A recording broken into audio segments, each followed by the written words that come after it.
Good day, everyone. This is Marlo Capua, and I am with my partner, Junaika Eitabagon, and we are going to discuss Revolutionizing MAPE, the transformative power of digital tools in teaching and learning. A comprehensive exploration of how technology is reshaping music, arts, physical education, and health education, fostering creativity, collaboration, and 21st century skills in every student. Imagine MAPE classes before: chalkboards, Manila paper, and simple demonstrations. But today, with just one click, students can create digital artwork, record performances, and continue learning even from home. This presentation shows how digital tools are transforming the way music, arts, physical education, and health are taught and learned. This is not only about technology, it is about making learning creative, engaging, and effective. The digital imperative in MAPE education.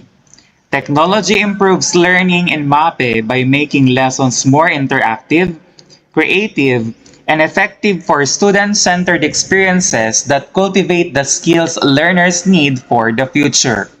Through technology, students can express their creativity.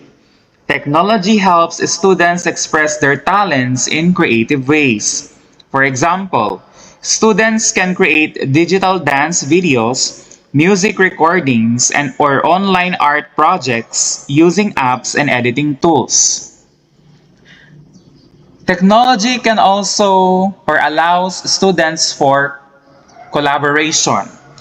Digital platforms allow students to work together easily even outside the classroom. Example, group members can plan a dance routine or make a health presentation together through Google Docs or Canva. So hindi na po kailangan na mag-meet kayo face-to-face when collaborating. You can use the said platforms for you to collaborate online or virtual. Next one is communication. Technology helps students share their ideas and performances clearly and confidently. Example, students can present fitness routines through video presentation or explain health topics using PowerPoint presentations na ginagamit na natin ngayon. And lastly, for performance. Digital tools help students improve their skills through feedback and monitoring.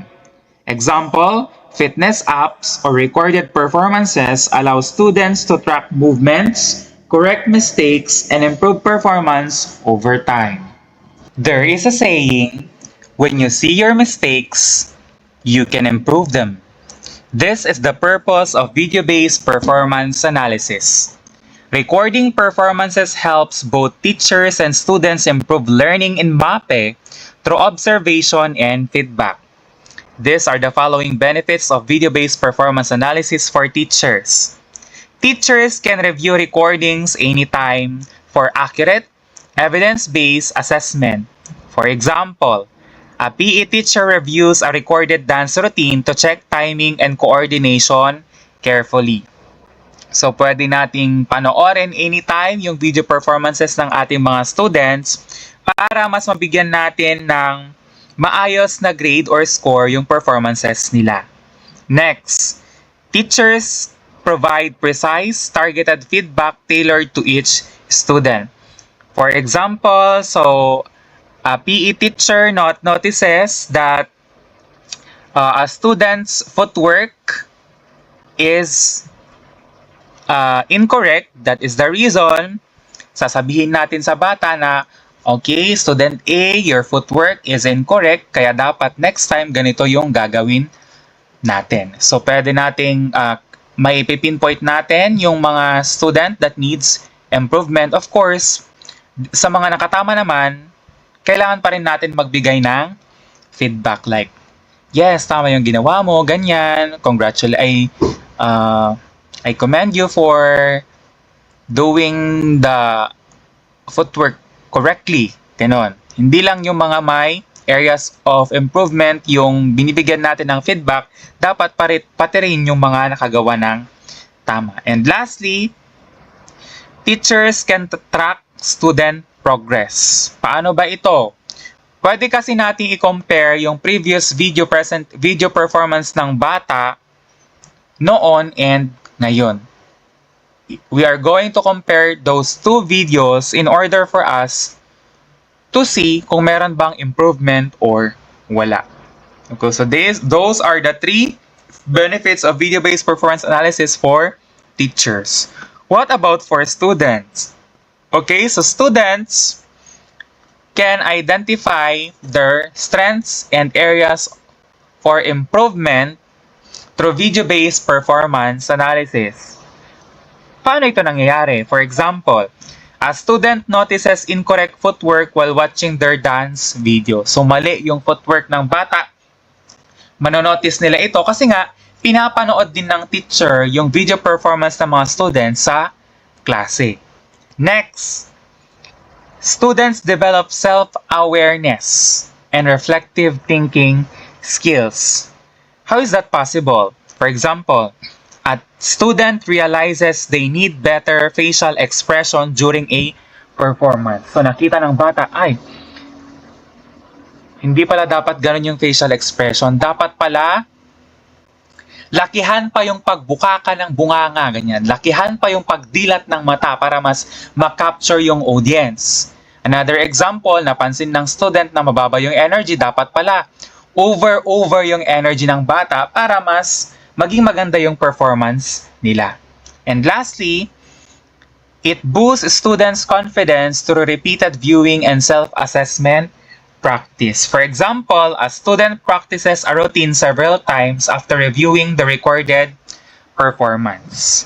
Okay, so this method bridges the gap between instruction and improvement, giving every learner the clarity to grow with intention and purpose. Let us now proceed to online and blended learning, flexibility and accessibility. Online and blended learning models have redefined access to MAPE education, merging the best of face-to-face instruction with the power of digital platforms. Tools like Google Classroom, Zoom, and Microsoft Teams ensure that learning never stops, regardless of location or circumstance. These are the implications of online and blended learning.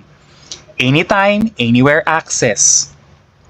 Students can retrieve lessons, submit work, and collaborate on projects at their own pace and schedule using the said digital tools.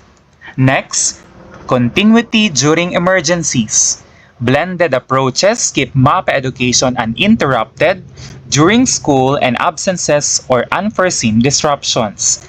Kahit may bagyo, pandemya o emergency, tuloy pa rin ang pag-aaral dahil sa online at blended learning. Sa pamamagitan ng Google Classroom, Zoom o Microsoft Teams, maaaring magpasa ng performance tasks at makipag-usap sa guro kahit nasa bahay lamang. And lastly, collaboration and digital literacy. Online platforms promote independent learning, communication, and critical digital citizenship skills. Halimbawa na lamang, pwedeng mag-upload ng exercise video sa PE o digital artwork sa arts. Bukod sa convenience, natututo rin ang mga estudyante ng independence at tamang paggamit ng teknolohiya.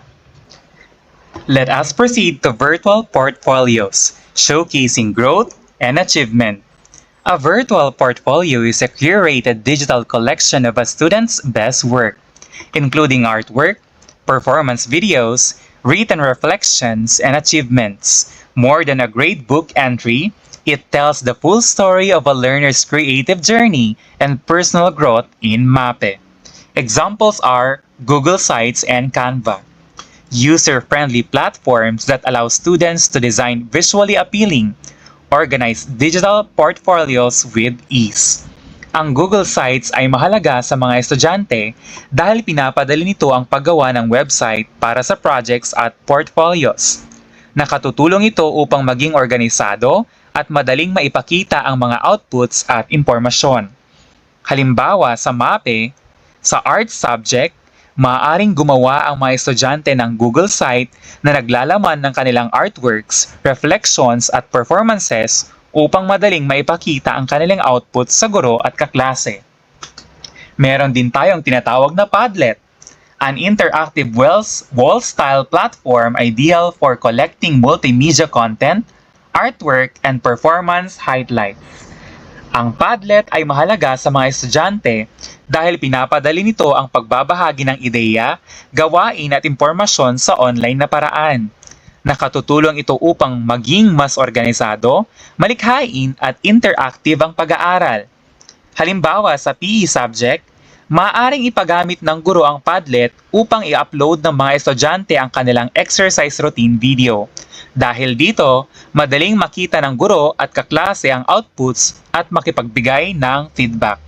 Virtual portfolios encourage responsibility, self-reflection, and organized assessment, giving students a meaningful platform to showcase their talents and accomplishments over time. Dumako naman tayo sa next na slide. One of the digital tools used in teaching is gamification. So ano nga ba ito? Gamification is a digital tool that brings the excitement and motivation of game design into the MAPE classroom by incorporating points, badges, leaderboards, and rewards. Teachers transform routine activities into compelling challenges that drive engagement and deeper learning. So gamification has different effects. Number one, it boosts motivation. Immediate feedback and reward systems keep students consistently engaged and invested in their own progress. Number two naman, music concept retention. Research shows gamified music lessons significantly increase students' retention of musical concepts and practical skills. Lastly, physical activity gains. In PE, gamified elements measurably increase physical activity levels and students' enjoyment of movement-based tasks. So, gamification is a game wherein ginagawang parang laro ang learning process from the word game itself sa pamamagitan ng points, ng badges, ng leaderboards, and rewards at iba pang mga reward systems. Alam naman natin na mas ginaganahan tayong gumawa ng isang bagay kapag may rewards o challenges, lalong-lalo na sa mga students. For example, in MAPE, halimbawa sa music, maaaring magkaroon ng quiz, games tungkol sa musical notes and instruments. Sa PE naman, pwedeng maglunsad ng step count challenge kung saan may recognition o reward ang pinaka-active na estudyante. Dahil dito, nagiging mas exciting, mas nagiging interactive at enjoyable ang klase. Hindi na lang basta nakikinig ng mga estudyante, kundi nakikilahok din sila, naiengganyo at mas namomotivate na matuto. Next slide, strategic instructional materials, or what we call SIM. Ano nga ba ito? So, it represents a research-backed approach to MAPE education that harnesses multimedia resources, including videos, simulation, and graphics. So, ano nga ba yung videos? It brings real-world demonstration of techniques and concepts directly into the classroom. Simulations naman allows safe, interactive exploration of health procedures and physical principles.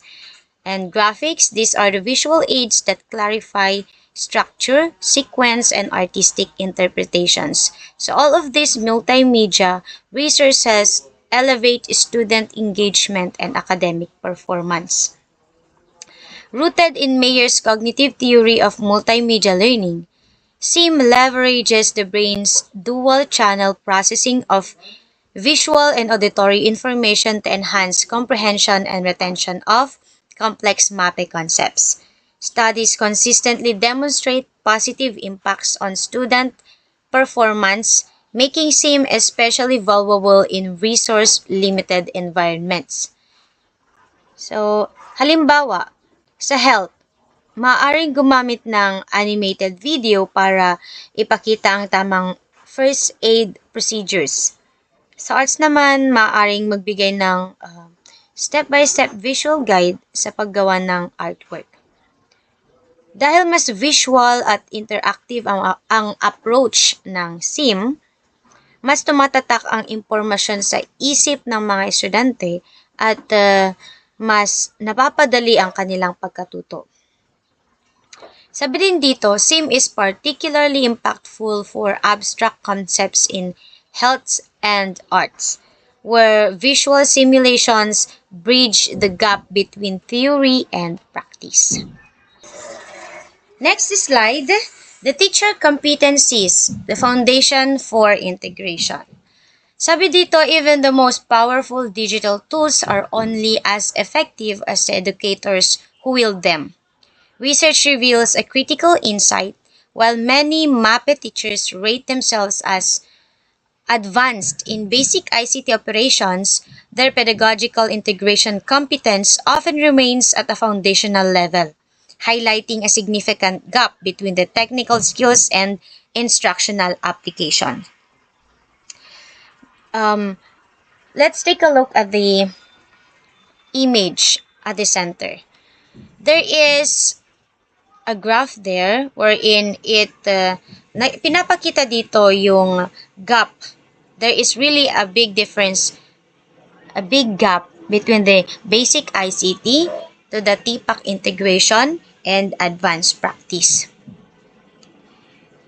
Kahit gaano pa ka-advance ang technology, hindi ito magiging effective kung hindi alam ng guro kung paano ito gamitin ng tama. So, hindi sapat na marunong lamang gumamit ng laptop, ng projector, or iba't ibang applications. Kailangan din alam ng guro natin kung paano isasama ang mga ito sa lessons upang mapabuti ang learning experience ng mga students natin. Halimbawa, hindi lang basta nagpapatugtog ng video ang guro, kundi ipinapaliwanag din niya kung paano ito konektada sa lesson at kung paano ito makatutulong sa pag-unawa ng mga mag-aaral. Addressing this gap requires targeted professional development through the TPAC framework, or what you call the technological, pedagogical, and content knowledge, alongside ongoing seminars, training, workshops, and peer coaching. Continuous growth is not optional. O yan, continuous growth is not optional. It is a continuous learning because it is the engine that powers meaningful technology integration in every MAPE classroom. So, kailangan din natin ng seminars, ng trainings, ng peer coaching with our co-teachers or master teachers, mga ganon. In order for us to learn, hindi lang tayo stagnant sa pagtuturo, kundi dapat dire-diretso yung pagkatuto din natin as a teachers para nga ma-bridge or ma-address yung gap ng technical proficiency with tools used in teaching to the blend tech, pedagogic, and content, and to the confident creative tech teaching. So, we need all of that in order to be an effective teacher. Okay, next slide. Ethical technology use. Responsible digital citizenship. The power of digital tools in MAPE comes with an equal responsibility to use them wisely, honestly, and safely. Ethical technology use is a foundational pillar of a healthy digital and learning environment, protecting both individual students and the broader school community. So, paano nga ba natin magagamit ang ethical technology use? So, these are the things that we're going to do. Number 1 is avoid plagiarism and cite sources. Always give proper credits to the original creators of music, artwork, choreography, and written content accessed online.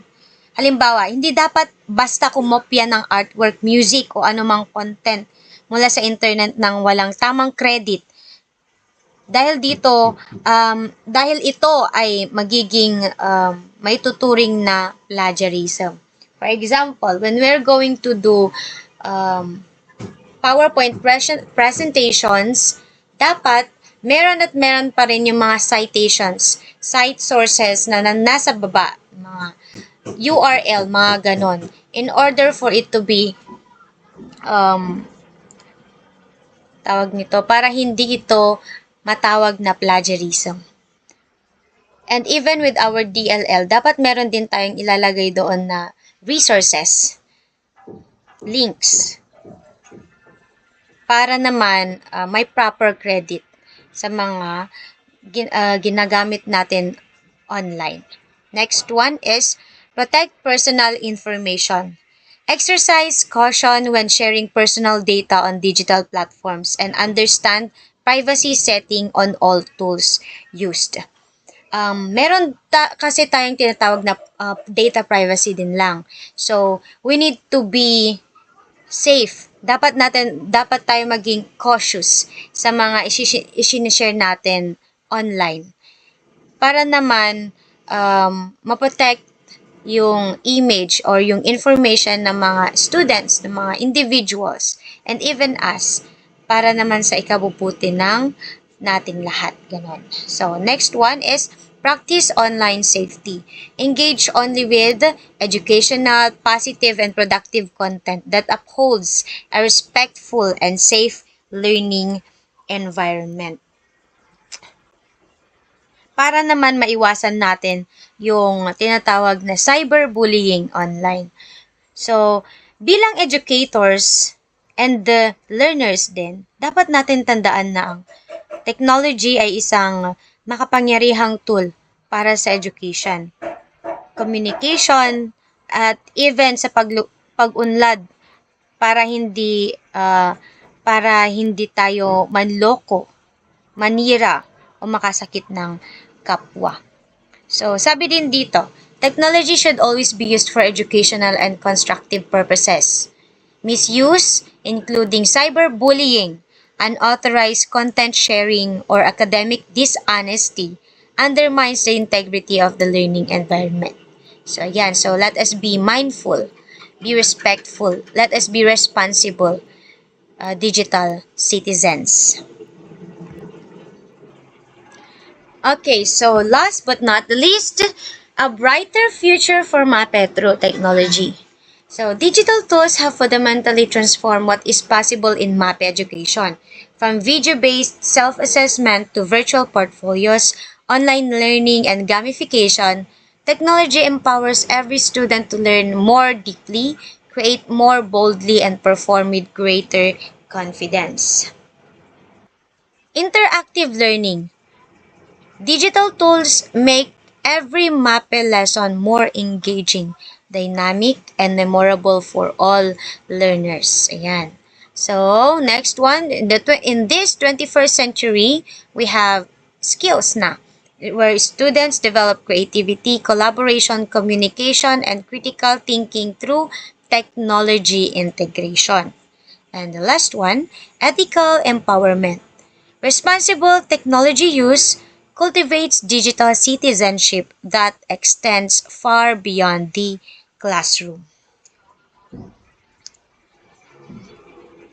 Dito, sa tamang paggamit ng technology at sa gabay ng mga competent na guro, mas maraming opportunity ang nabubuksan upang maabot ng bawat estudyante ang kanilang buong potensyal at maging handa sa mga hamon ng makabagong panahon. So, through the responsible and ethical use of technology, every student has the opportunity to reach their fullest potential in music, in arts, in PE, and in health, today and into the future. So, that's it. That's the end of our report for this topic. Thank you and God bless.